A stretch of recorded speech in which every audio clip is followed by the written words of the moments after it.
Hey guys, before we get to today's video, I just want to let you know that we are doing a mouse giveaway. It's this nice purple mouse that Yendi has modded for you guys whenever we reach 50 subscribers on YouTube and 50 followers on Twitch. Be sure to click the link below. It helps you get to all our social medias. It helps you get to our Twitch channel so you can follow.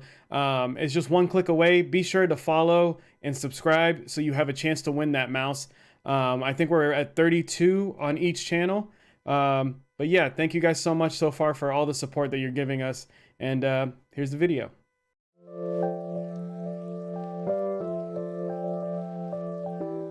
What's up, Last Placers? If you haven't noticed, and I'm sure you have, we've all been going through a gaming drought, and it doesn't look like we're going to be getting a flood of new games until the holidays. Today I wanted to give you my top 5 indie games that I think will help you hold over up until until the holidays, where we start getting more and more newer games. And don't worry, I put in how much the games are and where to find them. So with that being said, let's get into it. Coming in at number 5 is a challenging game called Titan Souls. Titan Souls is an action-adventure video game developed by Acid Nerve. It's a 2D top-down action-adventure where the player has only one arrow and can only take one hit. The goal is to defeat the 19 giant monsters called Titans, which can, just like the player, only take one hit but only have one way to be defeated. So basically in the game, you're shooting an arrow and you can recall it back. You can do a lot of really cool moves where you're shooting the arrow off into the corner of the arena and you can hold on, run around from the boss, and then call it back and hit the boss in the back. Because, that could be the weak spot. If you wanted to get Titan Souls, it is on the PlayStation Store. I think it's on Steam also. It's for $15 right now, and there's also on Steam. There's a free demo that you can try. I'm pretty sure it'll just let you play the first boss, but check it out. You might enjoy it. It's definitely a game that I enjoyed quite a bit. Coming in at number 4 is a game that I am currently playing and I'm enjoying. It's called Golf Story. Golf Story is a sports RPG that was developed by Sidebar Games. Basically, in the beginning of the game, you start off as a kid. You're playing golf with your dad, and it's basically the tutorial. It's teaching you how to play the game. If fast forwards 20 years, you're with your wife, and you finally decide, hey, I want to go pro, because my dad never got to go pro, and I want to, kind of fulfill that dream. You end up going back to the golf course that it all started for you, and you see that it's run down, and that nobody really wants you to succeed, so you have to prove yourself. Throughout the whole game, you're just proving to people like, hey, I am a pro golfer, I have something special. What brought me in was a story, a golf game story that you're running around, you're doing small, little mini games for everybody, and trying to progress. I do like how in the game, when you hit the ball, your ball can get eaten by a fish. A mole can come up and grab your ball and throw it in the sand bunker. They throw all these quirky things at you, and it makes the game really fun. If you want Golf Story, it is unfortunately only for Nintendo Switch at the time. It is $15 in the eShop. Make sure to go check it out. I think this is a game that you should just have on your Switch, just in case you go out, you're at a doctor's appointment, you're just waiting or in the waiting room. You could just, play this game a little bit. Okay, now it's time to get into the heavy hitters. The top 3 on my list were definitely a little bit tough to put together. But coming in at number 3 is Celeste. Celeste is a platform game developed by Extremely OK Games. You play as a girl named Madeline who is trying to make her way up a mountain named Celeste. You learn to wall climb, dash, and chain together movements to advance through the levels.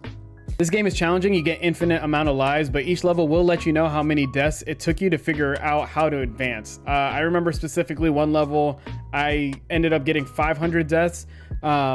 In my experience, this game was awesome. It did get frustrating at times, but the game has one of my favorite soundtracks, and it makes being stuck in an area, not as bad. If you wanted to play Celeste, it's out on all platforms right now. For $20, it is a little bit more of an expensive indie game.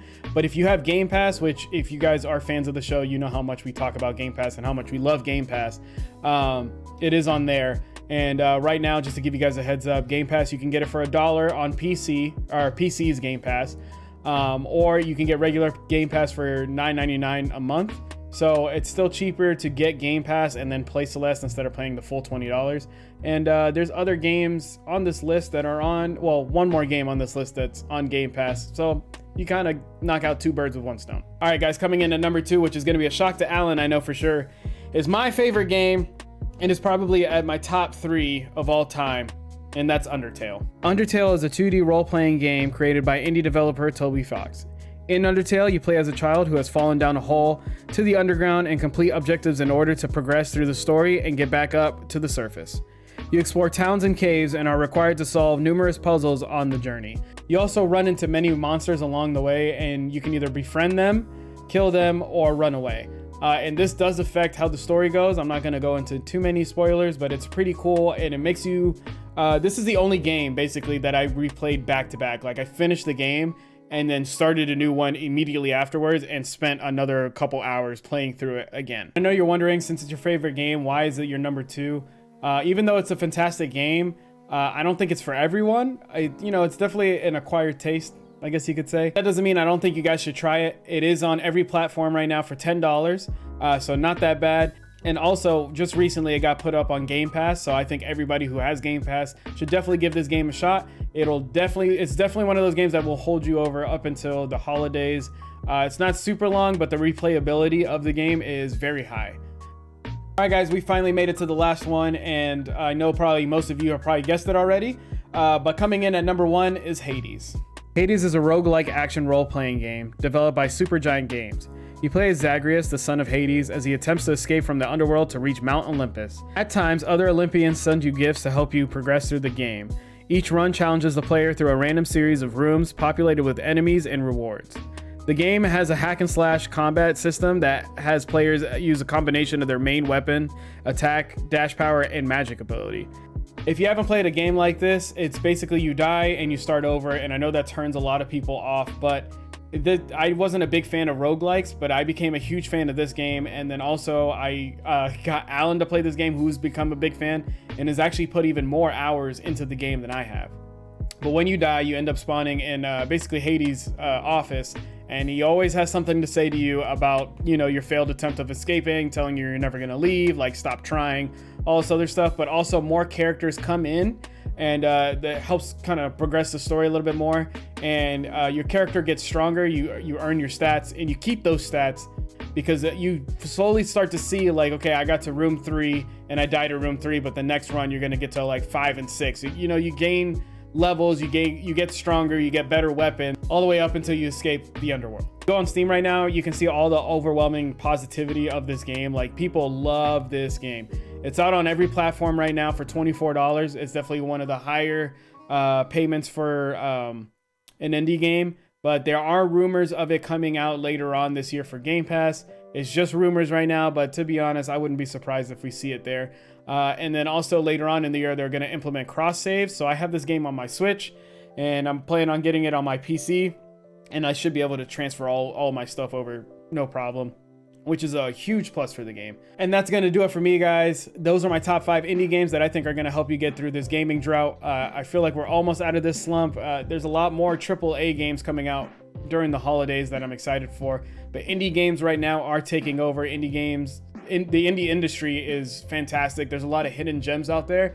Definitely go look for them. Let me know if I'm missing on any games right now. Help the community out. Let me know what you think of my list, and what do you think of the games that I have listed here if you try them. Don't forget to leave a like and subscribe, and also be sure to follow us on Twitch, because every Tuesday night we have our podcast show at 8 p.m. And yeah, we hope to see you guys there. Fire Team out.